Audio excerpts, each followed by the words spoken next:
మహాగణపతిం మనసా స్మరామి మహాగణపతిం మనసా స్మరామి.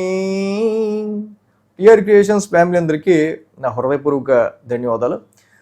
సో అలాగే ఈ వారం ఏప్రిల్లోకి వచ్చాం. ఏప్రిల్ మంత్లోకి మనం 5వ తారీఖు నుంచి 11వ తారీఖు వరకు కూడా ఏప్రిల్ మంత్కి సంబంధించి ద్వాదశ రాశుల వారికి రాశి ఫలాలు ఏ విధంగా ఉండబోతున్నాయి ఏంటి అనేది ఈ వారం రోజులకి సంబంధించి చూద్దాం.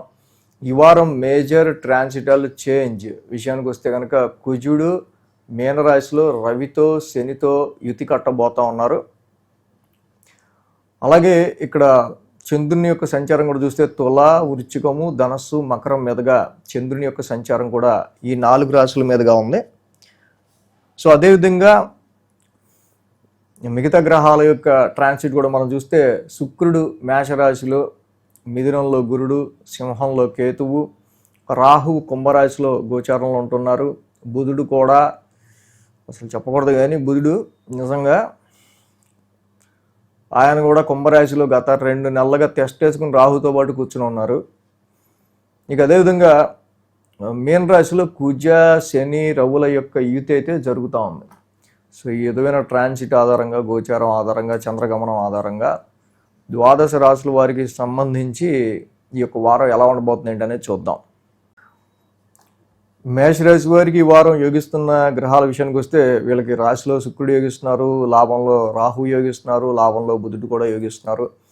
సో శుక్రుడి యొక్క సంచారం చాలా బెటర్ అని చెప్పాలి. ఎందుకంటే ఏలినాటి శని నడుస్తా, కుజుడు కూడా యుతి చెందుతా, వ్యయ స్థానంలో శనితో కలిసి రవితో కలిసి ఇలాంటి సమయంలో సమ్ హెక్టిక్ ఇంటెన్స్ స్ట్రెస్ సమయంలో రాశిలో అట్లీస్ట్ శుక్రుడు లాంటి ప్లానెట్ ఉండడం ఈ రాశి వాళ్ళకి చాలా వరకు కూడా కొంత ప్లెజెంట్నెస్ని శుక్రుడు ఇవ్వడానికి, ఎంత స్ట్రెస్ టైంలో కూడా కొంతవరకు రిలాక్స్డ్గా ఫీల్ అవ్వడానికి, కొంచెం మైండ్ని ప్లెజెంట్గా పెట్టుకోవడానికి, ఓకే మనకు ప్రాబ్లం ఉంది సో దానికి సంబంధించి కొంచెం ప్లెజెంట్గా ఆలోచించడానికి శుక్రుడు బాగా ఉపయోగపడుతున్నారు.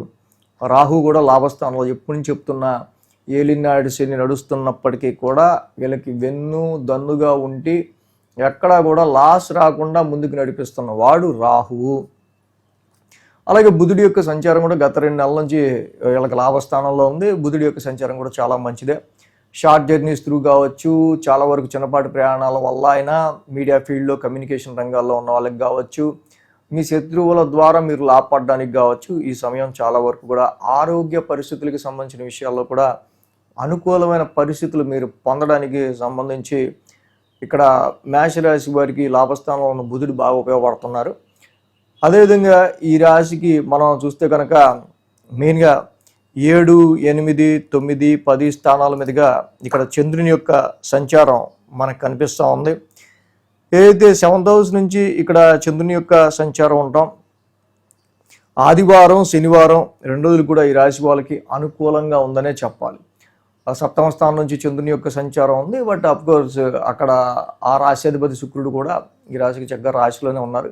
వ్యాపార పరంగా ఏంటి, ధనపరంగా ఏంటి, ఆర్థిక పరమైన విషయాల్లో ఎదుటి వాళ్ళతో ప్రవర్తించే తీరులో, కాంట్రాక్ట్ బేస్డ్గా కానీ, మ్యారిటల్ లైఫ్లో కానీ, సమ్ బిజినెస్ కనెక్షన్స్ విషయంలో కానీ కొంచెం స్మూత్ డీలింగ్స్ ఉండే విధంగా వారం ప్రారంభం ఇక్కడ మనకి కనిపిస్తూ ఉంది.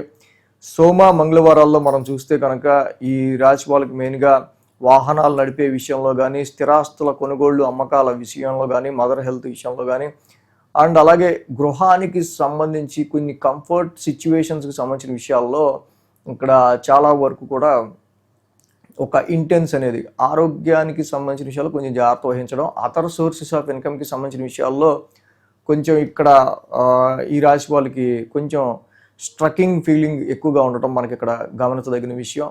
ఈ వారం నుంచి రాశ్యాధిపతి వ్యయ స్థానంలో సంచరిస్తున్నారు మేష రాశి వాళ్ళకి. Note down this point.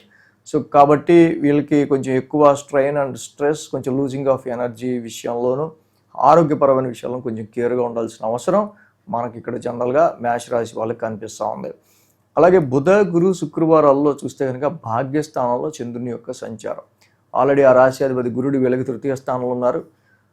So కాబట్టి లక్ అండ్ ఫార్చ్యూన్ గురించి, ఫ్యూచర్ గ్రోత్ గురించి ఆలోచించే వాళ్ళు ఇప్పుడు ఎంత కష్టం ఉన్న ప్రొఫెషన్లో మీకు ఎంత టఫ్ టైం ఎదురవుతున్నా, టఫ్ టైం మీన్స్ ఏంటంటే చాలా కష్టపడాల్సి వస్తుంది, ఏం చేస్తాం అన్నట్టు ఉన్నా సో కొంచెం మీరు కష్టాన్ని ఇష్టంగా తీసుకోండి. ఎందుకంటే గురుడు ఉపచయ స్థానంలో గ్రోత్ హౌస్‌లో ఆయన ఎప్పుడైతే ఉన్నాడో, సో మనం పెట్టిన ఎఫర్ట్‌కి తగ్గట్టే మనకి ఫార్చ్యూన్ అనేది కలిసొస్తది. సో కాబట్టి ఇక్కడ కొంచెం కృషి చేయడానికి, కష్టపడడానికి మీరు ఎక్కువ ట్రై చేస్తూ ఉండండి. ఫ్యూచర్‌లో ఇంకా మంచి మంచి ఆహ్, ఇంకొంచెం అంటే ఇంత కష్టాన్ని తగ్గించే రోజులు కూడా వస్తాయి. పడిన రోజులు గుర్తుంటే కదా! ఆ రోజుల్లో మనం ఇప్పుడు ఎంత సుఖంగా ఉన్నామని తెలిసేది. సో అలాగే వారాంతానికి మనం చూసినట్టయితే కనుక ఈ రాశికి దశమ స్థానంలో చంద్రుని యొక్క సంచారం. సో ఇక్కడ మెయిన్‌గా ఉద్యోగానికి సంబంధించిన విషయాల్లో ఇతరిత్ర చాలా వరకు కూడా ఈ రాశికి 10th హౌస్‌లో చంద్రుడు జనరల్‌గా యోగించినప్పటికి కూడా ఏలినాటి శని యొక్క ఎఫెక్ట్ వీళ్ళకి ఇక్కడ స్పష్టంగా మనకు కనిపిస్తూ ఉంది.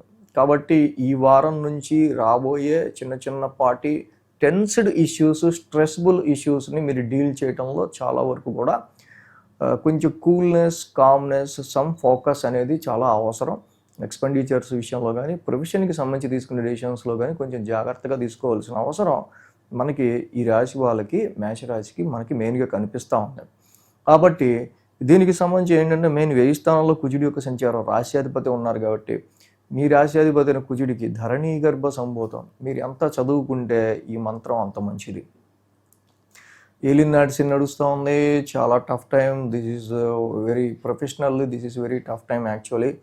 అంటే అంటే చాలా వరకు కూడా అంటే ఒక మనకి రికగ్నైజేషన్ గురించి మనం చేసే ప్రయత్నాలు ఎంత కష్టంగా ఉంటాయో ఇప్పుడు ఈ టైంలో ఎక్కువ తెలుస్తూ ఉంటుంది. కాబట్టి నీలాంజన సమాభాసం చదువుకుంటూ ఉంటాం ప్రతిరోజు. శనికి తైలాభిషేకం చేసుకోవడం కూడా ఈ రాశికి చాలా మంచిది. At the same time Ravi యొక్క సంచారం కూడా యాక్చువల్గా ఇక్కడ మనం చూస్తే కనుక వీళ్ళకి వ్యయ స్థానంలో జరుగుతూ ఉంది. సో ఇక్కడ ఆరోగ్య కారకుడు అండ్ ప్రొఫెషనల్ కారకుడు రవే. సో కాబట్టి ఈ రాశి వాళ్ళకి సంబంధించి ఇన్వెస్ట్మెంట్స్ విషయంలో తీసుకునే విషయంలో కొంచెం జాగ్రత్తగా ఉండండి. ఎక్కువ ఈ టైంలో మనకి గెయిన్ వచ్చేదానికంటే ఎక్కువ మనకి ఎక్స్పెండిచర్ ఎక్కువ కనిపిస్తుంది. కాబట్టి ట్రేడింగ్ కానీ, షేర్స్ కానీ ఇలాంటి విషయాలు కొంచెం జాగ్రత్తగా డెసిషన్స్ తీసుకోవాల్సిన అవసరం కనిపిస్తుంది. కేజింపావు గోధుమలు, రెడ్ క్లాత్ ఆదివారం పూట దానం ఇవ్వటం చాలా మంచిది. శివాలయంలో అభిషేకం చేసుకొని కుజుడికి, శనికి, రవికి ఈ వారం విశేషంగా మీరు చేసుకుంటే మేషరాశికి ఇంకా మంచి ఫలితాలు అనేవి ఉంటాయి. ఈ వీడియో కనుక మీకు నచ్చినట్లయితే లైక్ చేయండి, షేర్ చేయండి. మరిన్ని అప్డేట్స్ కోసం సబ్స్క్రైబ్ చేయడం మాత్రం మర్చిపోకండి.